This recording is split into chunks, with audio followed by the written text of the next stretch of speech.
Hi friends, welcome to Kamakshi tailoring class. నా పేరు సిరిమల జ్యోతి. నేను ఈరోజు ప్రిన్సెస్ కట్ బ్లౌజ్ ఏ విధంగా కుట్టాలో చూపిస్తున్నాను. ఫ్రంట్ పార్ట్ చూపిస్తున్నాను.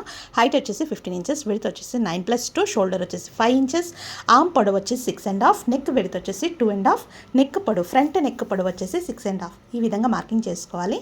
నడుము వచ్చేసి 8.5, చెస్ట్ వచ్చేసి 9 ఇంచెస్. ఈ విధంగా మనం మార్కింగ్ చేసుకొని 2 ఇంచెస్ ఎక్స్ట్రా క్లాత్ తీసుకోవాలి. షేప్ పట్టి 3.5, తర్వాత 2.5 ఈ విధంగా మార్కింగ్ చేసుకోవాలి. ఫస్ట్ స్ట్రైట్గా లైన్ కొట్టుకొని 1 ఇంచ్ ఎక్స్ట్రా పెట్టుకొని ఈ విధంగా మార్కింగ్ చేసుకోవాలి. మనం ఫ్లీట్ అయితే ఎక్కడైతే పెడతామో అక్కడ 3.5 దగ్గర ఒక మార్కింగ్, హైట్ వచ్చేసి 2.5, మళ్ళీ పైనుంచి కూడా 9.5 దగ్గర ఒక డాట్ పెట్టుకోవాలి. ఇవన్నీ డాట్లు కలుపుతూ ఈ విధంగా మనం హార్ట్ షేప్లో డ్రా చేసుకోవాలి. తర్వాత 1.5 ఇంచ్ గ్యాప్ తీసుకొని స్ట్రైట్గా ఒక 1.5 వరకు స్ట్రైట్గా గీసి తర్వాత ఆ లైన్లోకి కలిపేయాలి. చూడడానికి మనకి ఈ విధంగా హార్ట్ షేప్లో కనిపిస్తుంది.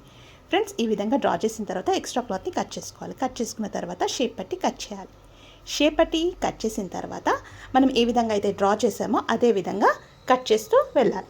ఎక్స్ట్రా క్లాత్ని తీసేయాలి. నెక్ రౌండ్ షేప్లో నీట్గా కట్ చేసుకోవాలి. ఫ్రెండ్స్, ఇదే విధంగా మనము మెయిన్ క్లాత్ పైన పెట్టేసి కట్ చేసుకొని రెడీగా పెట్టుకోవాలి. నేను పైపింగ్కి మెరూన్ కలర్ క్లాత్ తీసుకున్నాను. పైపింగ్కి ఈ విధంగా రెడీ చేసి పెట్టుకున్నాను. తర్వాత ఫస్ట్ నెక్ రౌండ్ షేప్లో స్టిచ్ వేస్తూ రావాలి. మెయిన్ క్లాత్ పైన స్టిచ్ వేస్తూ రావాలి.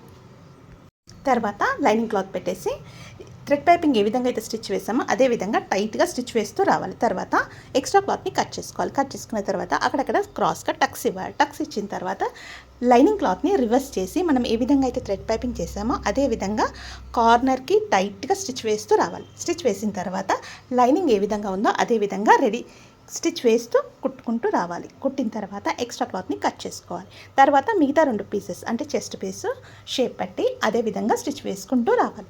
ఈ విధంగా లైనింగ్ స్టిచ్ వేసిన తర్వాత ఎక్స్ట్రా షేప్ పట్టి ఇంకొకటి ఉంటుంది కదా, అది కింది భాగంలో స్టిచ్ వేయాలి.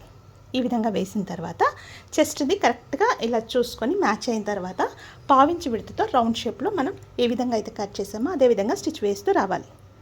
ఫ్రెండ్స్, ఈ వీడియో నచ్చినట్టయితే లైక్ చేయండి, షేర్ చేయండి, సబ్స్క్రైబ్ చేయండి. ఫ్రెండ్స్, ఏ విధంగా అయితే స్టిచ్ వేసామో అదే విధంగా పైనుంచి కూడా ఒక స్టిచ్ వేయాలి. ఇప్పుడు షేప్ పట్టి పావించి వదులుకుంటూ షేప్ పట్టి కరెక్ట్ షేప్లో సెట్ చేసుకున్న తర్వాత పావించి విడతతో స్టిచ్ వేస్తూ రావాలి. వచ్చిన తర్వాత ఎక్స్ట్రా క్లాత్ని కట్ చేసుకోవాలి. కట్ చేసుకున్న తర్వాత మెయిన్ క్లాత్ సైడ్ ఇలా 2-3 టైమ్స్ ఫోల్డ్ చేయాలి. ఫస్ట్ జాయింట్ లాస్ట్ జాయింట్కి కలుపుతూ స్టిచ్ వేయాలి. అంటే మధ్యలో ఇంకో జాయింట్ వస్తుంది. మనం స్టిచ్ వేసేటప్పుడు క్లాత్ మాత్రం లోపలికి వెళ్లకుండా చూసుకుంటూ నీట్గా స్టిచ్ వేసిన తర్వాత మధ్యలోంచి లాగిన తర్వాత ఒకసారి ఐరన్ చేస్తే మంచిగా ప్రెస్ అయిపోతుంది. తర్వాత కార్నర్కి కూడా స్టిచ్ వేస్తూ రావాలి. తర్వాత ఉక్స్ పట్టి 1.5 ఇంచ్ క్లాత్ తీసుకున్నాను. ఫ్రెండ్స్, పావించి పైన వదులుకొని కింద కూడా పావించి వదులుకొని స్టిచ్ వేశాను. బ్యాక్ సైడ్ నుంచి కూడా స్టిచ్ వేయాలి.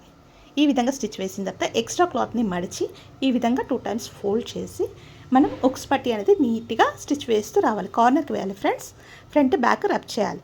చూడడానికి ఈ విధంగా ప్రిన్సెస్ కట్ బ్లౌజ్ రెడీ అయిపోయింది. ఫ్రెండ్స్, తప్పకుండా ట్రై చేయండి. ఎలా ఉందో కామెంట్ సెక్షన్లో కామెంట్ చేయండి. Thank you friends, thank you for watching.